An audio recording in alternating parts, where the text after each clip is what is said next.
Rohan had made some purchases before Durga Puja, estimating that the total bill will not exceed rupees 20,000. But when he saw the bill, he was shocked. The total sat at rupees 22,000. Troubled by the large bill, he checked with the bank and found that an additional rupees 2,000 had been added as an annual fees. But Rohan had not been informed about this charge beforehand. Unfortunately, it's not just Rohan who has faced this issue. Most credit card holders regularly deal with numerous card charges that are hidden from them. Adoption of credit cards in India has risen exponentially over the last few years. Credit cards are also becoming extremely popular amongst Tier 2 and Tier 3 Indian cities.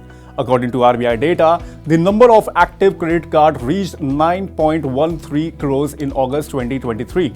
Monthly spendings via credit cards touched rupees 1.5 lakh crore in the same month. Used judiciously, credit cards can help you save money while also fulfilling your financial requirements. But there are many hidden charges associated with your credit card which you should know beforehand, lest you end up regretting like Rohan. First comes annual fees. Whenever you get a credit card, you are charged joining and annual fees. While joining fee is payable only once, banks charge annual fees via various methods. Often, no proper information is given to customers while issuing the card.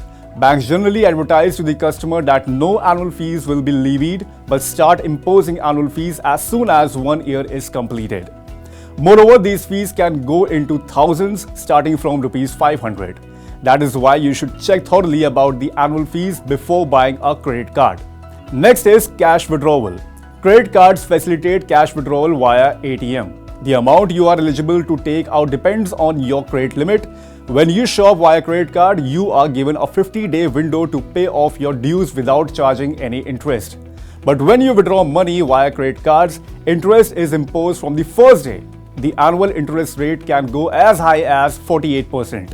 Not just that, companies also levy a minimum service charge of rupees 250 on every withdrawal via credit card. It does not matter if you have withdrawn only rupees 1,000, you will have to pay these minimum charges and GST. Most people are unaware about this levy. The third type of charge is minimum amount payment. While paying your credit card, you are given two choices. Either you pay a minimum amount or pay your bill in full. The option to make minimum payment is aggressively advertised as a stress-free way of paying your bills. But in reality, you are being charged heavy interest. People who choose to pay just the minimum amount every month are extremely prone to falling into a vicious debt trap. Now let's talk about late payment fees.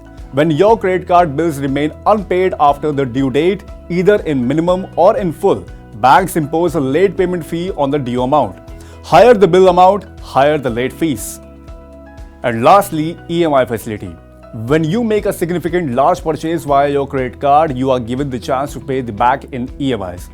Banks also give you a similar choice when you make a large expenditure.